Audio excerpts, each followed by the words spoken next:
Hello students, yesterday we have learned about what is communication, and now today we will deal with the topic that is written communication. There were three phases through which written communication developed. That was, first one is pictographs. It was the very first phase of written communication. And what is that? They were made on rocks and on the walls of the caves. See in this picture how pictures were made on the cave walls and on the rocks. And it was not mobile, as it is drawn on the wall. It cannot be moved from one place to another.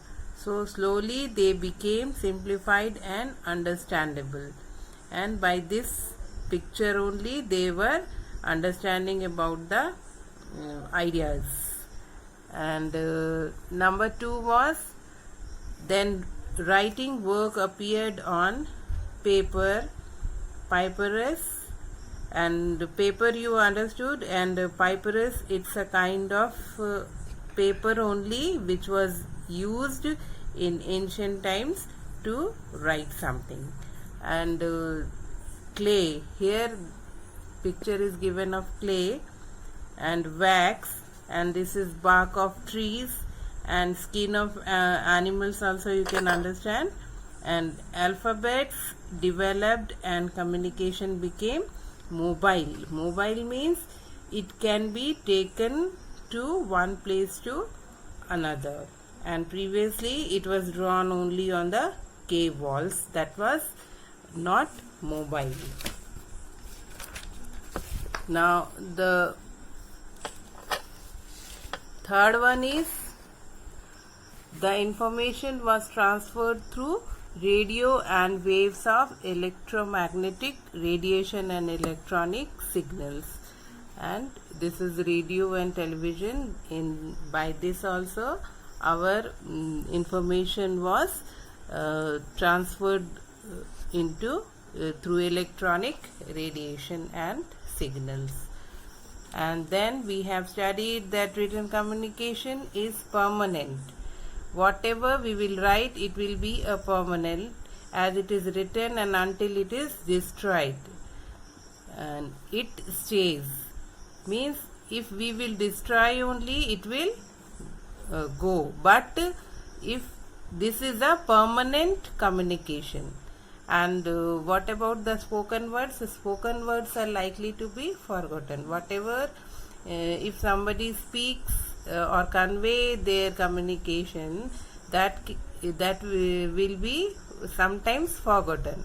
Perhaps the need for writing arose due to the fact that oral or verbal communication could be misleading or interpreted in a different manner, and the sender could convey the message to the receiver, and it could be understood in the manner it was meant to be. Means if sender were sent to give the message to the receiver, however they are interpreting, they are understanding in that manner only. So these are the communication which were used that time. And the next one is invention of the telephone. Now most of the people are using nowadays telephones, and it is a very useful means of communication. How? Because they are the fastest means of audio or spoken communication, and they are also the cheapest, the easiest and the most comfortable means, and they connect people living far and near.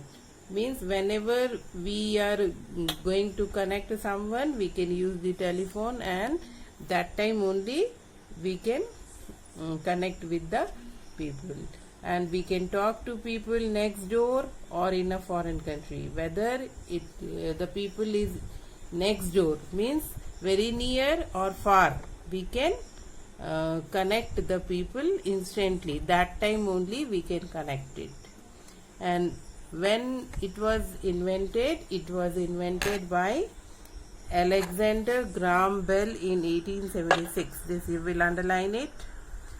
The telephone services that are used for making calls within India and the calls which are used for making call within India is called the STD.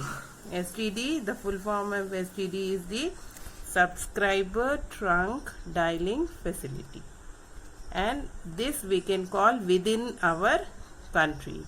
And to make international calls we use the ISD. ISD full form is International Subscriber Dialing Service, and we make calls using the mobile phones which we can conveniently carry with us.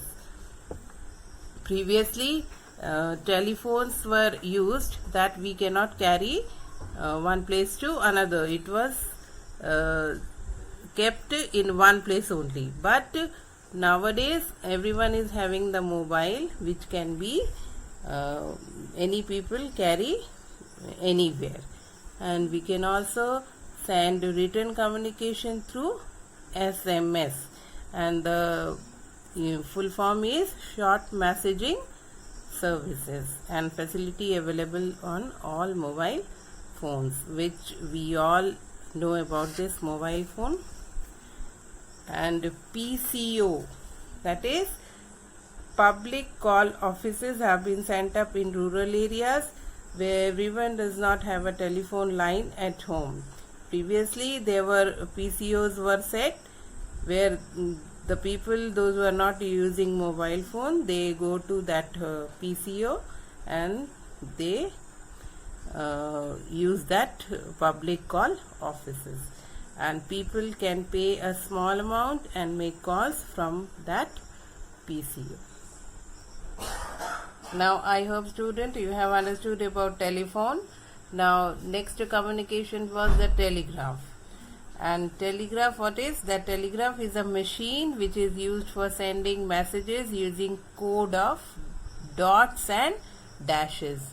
Here is a picture of that telegraph machine. It is used by code of dots and dash, and the message sent through a telegraph machine is called a telegram. And whatever messages is sent by this telegraph machine is called a telegram. And who has invented this? That is Samuel Morse. This is the picture.